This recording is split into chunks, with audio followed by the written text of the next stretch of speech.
Good morning, everyone. Jim Clarke here at the Synchronicity Sanctuary in Central Virginia to share a contemplative focus with you today. Something that will hopefully stimulate you to look a little deeper into who you are and what life is. So, what I wanted to share with you today is if consciousness is all and everything, then creation and the creator of creation are the same. Question mark. If there's an ultimate truth, then it must include everything, both the entire content of creation as well as the creator of the content. As in quantum physics, what is here exists everywhere. There is no separation.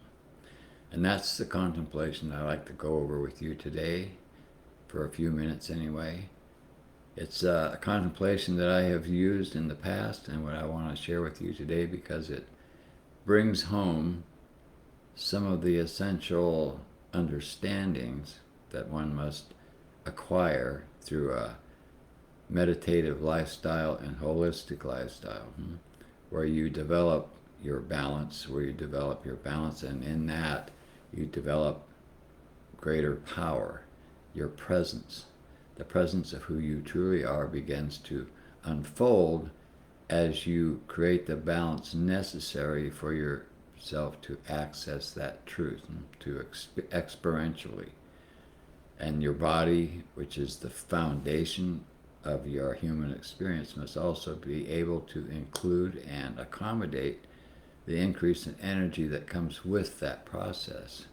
And then in addition to that, you also must be able to integrate your experience so that there's no division or separation between what you're experiencing and the truth of who you are.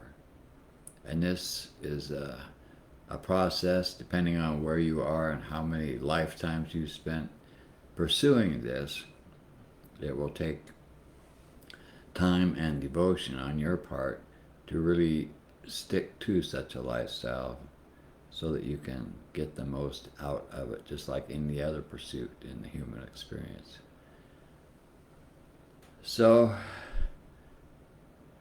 basically what we're saying here is that the content of what you are aware of, both the physical things, like if you're looking out a window, everything you're seeing is the content of consciousness. And what you are aware of is not what you are. But what do we really do, and what have we done habitually throughout our life? We have identified both who we are and what life is according to the outside world, whatever is external to us. The objective reality of our experience is where we try to get love, we try to get validation, we try to get the truth, we try to get whatever it is we want from outside of ourselves. And there is the key to all of our suffering. It's not that we stop having all interaction with the outside world. This is what traditional yogis in the East would do. At some point in their development, they would stay in their cave up in the mountains and have nothing to do with anyone so that they could devote every moment to simply being. And that's okay. It's part of the development that people go through in the human experience to get the full realization of their own truth. But essentially, at some point, you have to throw all that out. Because full liberation is independence, which is the fullness of your being, your essence, your presence. And this is what you develop over time as you meditate and live a holistic lifestyle. You are developing an experiential validation of presence. The presence that is all and everything, the presence of consciousness itself, which is what you are. But to fully take that on, to own that, you have to throw away everything that you learned up to that point. Then you have to just be and allow your being to be who you are. Because once you get to that point and you accept that as who you are, then your whole experience of life and what life is alters radically. You still have a body, you still have an ego, but you're not being dictated by your ego anymore. You're being moved and directed by the fullness of who you are and who you have always been. And that's radically different than the suffering and apparent contradictions that constantly occur when the ego is in charge of things. One moment you're in favor of this, the next moment you doubt that, and you're constantly in, so we say, a state of confusion and a lack of clarity about what's real and what you should be doing and what your place is in any given situation. That can be an unknown, because the ego simply cannot know these things. It's limited in its awareness, whereas you are not. So as you develop your presence through meditation, as you develop your balance, and the meridian systems begin to open up, and the energy that you are opening up to can flow through and integrate into your body, then this realization gradually becomes more and more of a, not just a possibility, but a reality.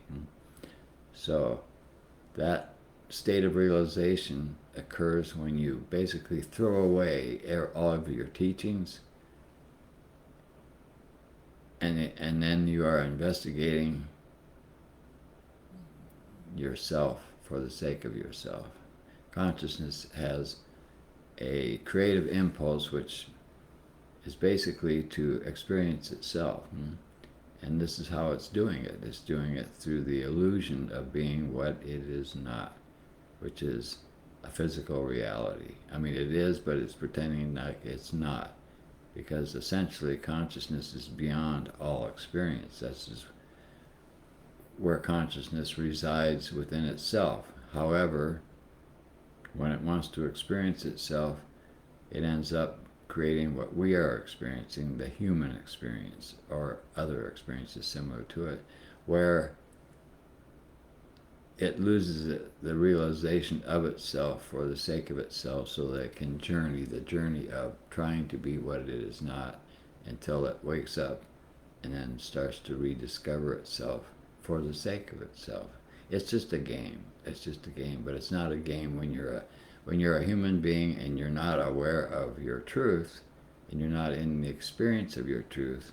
It's not a game. It's just suffering, and that is what drives us on and on and on, to find an answer, to find an end to suffering, which in the beginning we try to find that in someone or something external to ourself, and this, over time, we experience this doesn't work. So then eventually we'll get it, and then we'll start looking inside to the subjective experience of who we are. And this we do in meditation, when we close our eyes and we withdraw sensorially. We withdraw from our immediate environment and try to be as quiet and still as we can be, and allow whatever is to come into our awareness. That's really all we're doing. We're just there to watch. We're not there to create something. And once we practice this to the point where we're willing to let go of our egoic compulsion to control and to operate out of fear, then we can open up to what else is there. And what we discover when we get there is that we are there. And the fullness of our presence and the various symbols and so forth that show up within that reality are just far beyond anything that you could ever imagine. And this is what it's really all about. It's really about getting out of suffering and realizing who we truly are, because that is the only experience that will really satisfy us, because that's all we really want to do. We've been pretending to be what we're not, and we really want to be who we truly are. And this is the primary, if you will, primal motivation for looking and seeking for anything that might help to alleviate our suffering, which is only caused by our dependence on whatever is external to us. And that includes our loved ones. That includes anything and everything external to your own being simply cannot be who you truly are.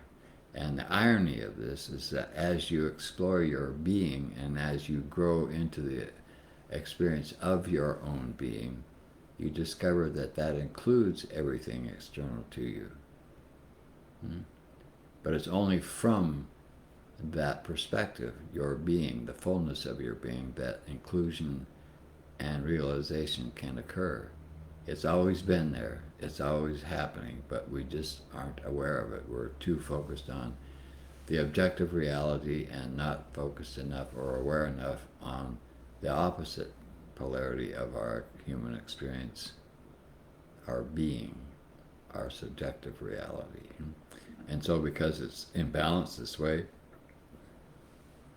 and we're trying to get something that simply can't happen from just one polarity, it can only happen from the positive polarity, and then when polarities come together and include each other so that one is does not so that they both mutually exist and yet your truth is what it is, and because it's the creator of both polarities, there's no conflict and there's no, what we say, contradiction here.